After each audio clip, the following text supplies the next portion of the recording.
Shalom, shalom, excellent peuple de Dieu de partout dans le monde. Moi, c'est votre serviteur, l'apôtre Paul Richard Pandi, depuis Kinshasa. Bienvenue à votre émission d'interprétation de rêves. Voilà, avant d'entrer dans le vif du sujet, j'aimerais d'abord dire un grand merci à tous nos partenaires. Merci parce que c'est grâce à votre soutien généreux que nous arrivons à réaliser de telles émissions. Continuez à nous soutenir pour réaliser d'autres projets. Vous aussi qui êtes là, vous voulez devenir partenaire, il y a un numéro au bas de votre écran. Appelez à ce numéro, écrivez-nous à ce numéro et on vous dira comment devenir partenaire de ce ministère. Voilà, j'ai avec moi quelques-uns de mes livres qui vont vous aider à comprendre le monde des rêves. Donc le premier livre, c'est 10 lieux fréquents et dangereux dans nos rêves. Je parle des endroits dans les rêves. Certains endroits où on se retrouve souvent la nuit. Par exemple, le village, l'hôpital, la prison. Et je donne aussi des pistes de solutions. Sortir de prison des sorcelleries. C'est un livre que je vous recommande vivement. Donc, commandez ces livres pour votre édification. 7 insectes dangereux dans nos rêves. 7 phénomènes fréquents dans nos rêves. Ça, c'est mon premier bébé. Donc, c'est un livre intéressant que je vous recommande à lire. 7 personnages fréquents dans nos rêves. Je parle des bébés, des défunts, des hommes de Dieu, des voleurs, des présidents. Donc c'est un livre que je vous recommande aussi. 10 rêves les plus fréquents du corps humain. Et enfin, 10 animaux courants et dangereux dans nos rêves. Donc je tire l'émission de ce soir ou ce midi à partir de ces livres. Donc il y a des livres qui vont vous aider à comprendre le monde des animaux dans les rêves. Les insectes et les animaux dangereux. Voilà. Il y a un numéro qui est au bas de votre écran. Commandez à ce numéro-là et on vous fera parvenir des livres. Prions pour commencer. Père, c'est la révélation de ta parole qui est claire. Éclaire-nous au travers de la révélation de ta parole. Que l'homme ne soit qu'un simple canal entre tes saintes mains. Parle, Seigneur, car nous voulons t'écouter. Au nom de Jésus-Christ. Amen. 14 animaux fréquents dans nos rêves et leur signification. Job 33, le verset 14 à 15.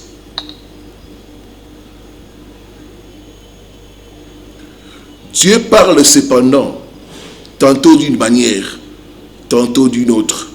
L'on n'y prend point garde. Il parle par des songes, par des visions nocturnes, quand les hommes sont livrés à un profond sommeil, quand ils sont endormis sur leur couche. Dieu parle par des visions nocturnes. Dieu parle par des songes. Les songes sont des paraboles obscures. Il faut l'interprétation. Les songes contiennent le message. Les songes contiennent des révélations. Il faut décoder le message contenu dans les songes. Et dans nos songes, des fois, nous voyons des animaux. Ce n'est pas par hasard. Ces animaux-là ont un message à nous délivrer par rapport à nos combats, par rapport à nos circonstances. Comme dit la parole de Dieu, mon peuple est détruit faute de connaissances. Voici 14 animaux fréquents dans nos rêves et leur signification. Premièrement, nous avons le paon. Le paon, c'est une créature magnifique de beauté qui déploie sa queue avec beaucoup de plumes. Le paon symbolise l'orgueil, la vanité et la violence. Quand vous rêvez souvent des paons, ça veut dire que vous devez travailler votre caractère et vous débarrasser de l'orgueil.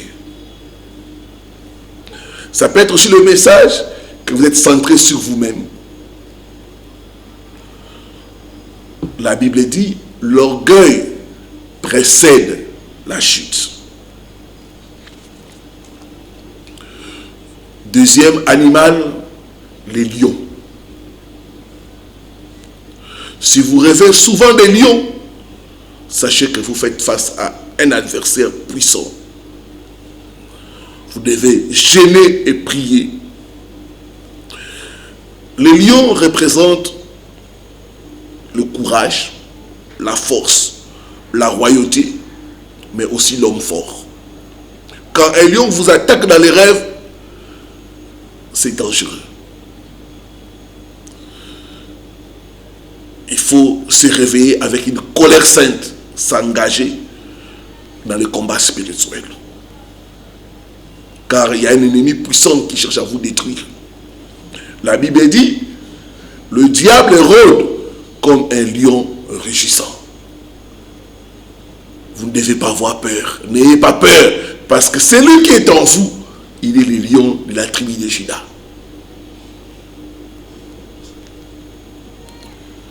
N'ayez pas peur du lion que le diable, parce que le lion de la Juda est avec vous et vous protège. Troisième animal dans nos rêves, c'est le bouc ou la chèvre. Le bouc ou la chèvre ou le cabri est un animal connu pour sa têtutesse, son indépendance.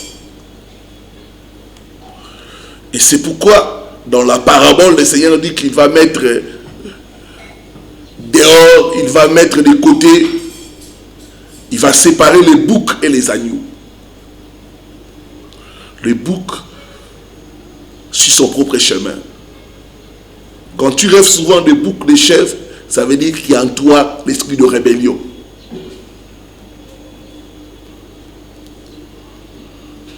Il y a en toi la têtitesse et l'esprit d'indépendance qui n'est pas bien dans les choses de Dieu.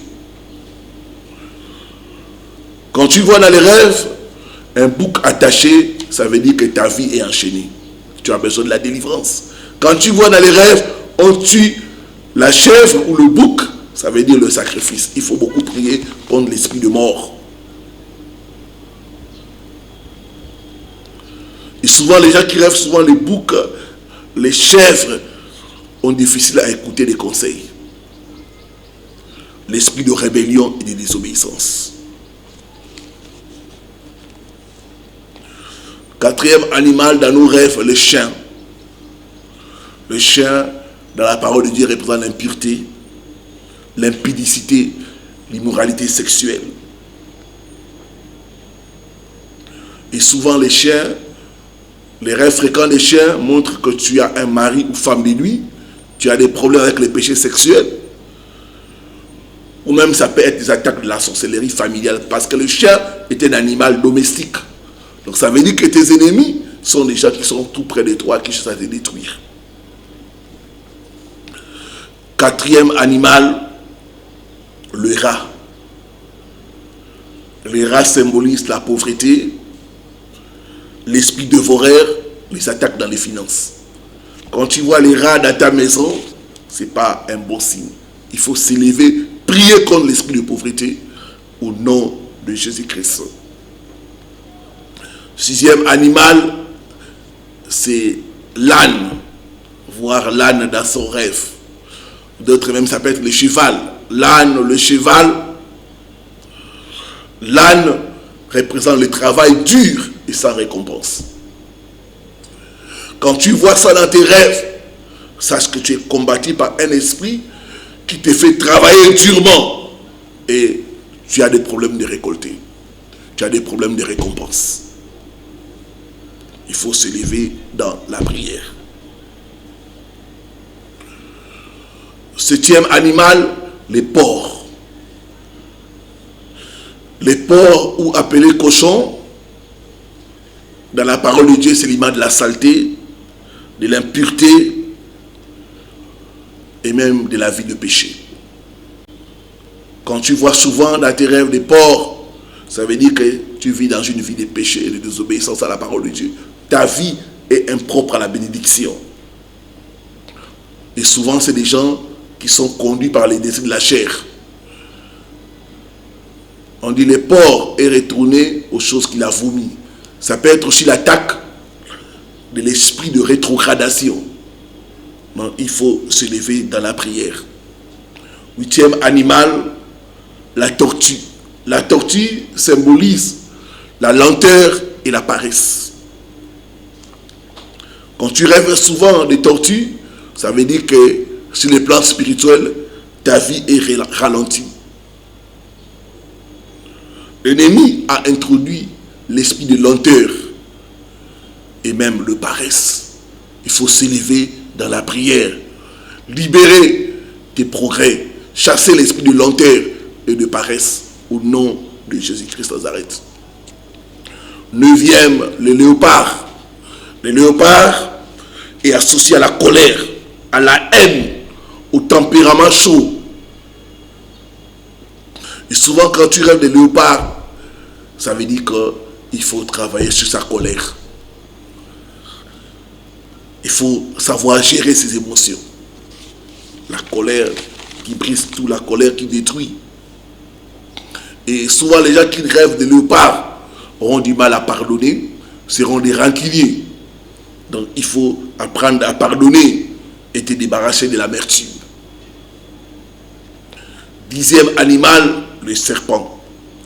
Le serpent, c'est la déception, c'est le mensonge, c'est la sorcellerie familiale, c'est la pauvreté. Quand tu rêves souvent de serpent, ce n'est pas bon. Être mordu par les serpents, ça veut dire qu'on a empoisonné ta vie. Il faut s'élever dans la prière et chercher la délivrance. Les serpents peuvent être aussi signe de trahison, des problèmes de mariage et même de mari et femme de nuit. Il faut s'élever dans la prière. Onzième animal, le crapaud. Le crapaud est souvent signe de sorcellerie, d'avidité, de cupidité, d'insatiabilité. Et les gens qui rêvent souvent les crapauds auront des problèmes avec l'argent, l'amour de l'argent. Or, la Bible dit l'amour de l'argent est la racine de tous les maux. Quand vous rêvez des crapauds, il y a un problème. Votre relation avec le matérialisme. Donc vous devez traiter cela. 12e animal, l'ours blanc. L'ours blanc symbolise l'opposition, le jugement, même un ennemi puissant. Quand vous rêvez de l'ours blanc, il faut prier contre l'homme fort. Il faut l'affronter. Ne les fouillez pas. Affrontez l'ours blanc. Paralysez-les au nom de Jésus-Christ. 13e animal, c'est la chauve-souris. La chauve-souris, c'est une créature nocturne. C'est associé à la sorcellerie, à l'instabilité et même à l'impureté, à l'occultisme. Tout ce qui est obscur. Donc ce n'est pas bon signe. Il faut prier contre l'esprit de sorcellerie. Et d'autres qui rêvent des chauves-souris, ça peut être les signes qu'on est en train de t'initier dans les choses obscures. Il faut briser les alliances au nom de Jésus-Christ. 14e, enfin, le lézard.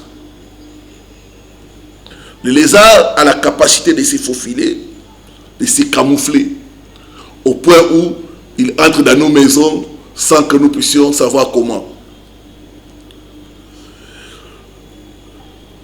Et quand souvent tu rêves de lézards, d'autres même, les lézards apparaissent dans leur maison d'une façon anormale, ça veut dire qu'il y a un ennemi qui se déguise. C'est des attaques de la sorcellerie familiale. Quand tu rêves de lézards, tu es infiltré. Et d'autres, les rêves de lézards va même se matérialiser en réalité. Voilà, que Dieu bénisse sa parole. Père, merci pour cette connaissance que tu nous as donnée. Ma prière est que tu puisses nous aider à ne pas négliger nos rêves, à considérer les messages contenus dans nos rêves et à prier par rapport à cela. Bénis tes enfants qui nous ont suivis. Au nom de Jésus-Christ. Amen. Donc, commandez vite vos livres. Il y en a assez pour tout le monde. Et à des prix vraiment abordables. Et il y a un numéro aussi qui est au bas de votre écran. Voilà, merci de liker, de commenter. Des commentaires, c'est édifiant. Homme de Dieu, que Dieu te bénisse. Des encouragements, on a tous besoin. Et surtout, n'oubliez pas de partager avec d'autres personnes. Voilà, c'était votre serviteur, le révérend Paul Richard Pandi, depuis Kinshasa. On se retrouve à la prochaine pour un autre numéro. Shalom, shalom, shalom.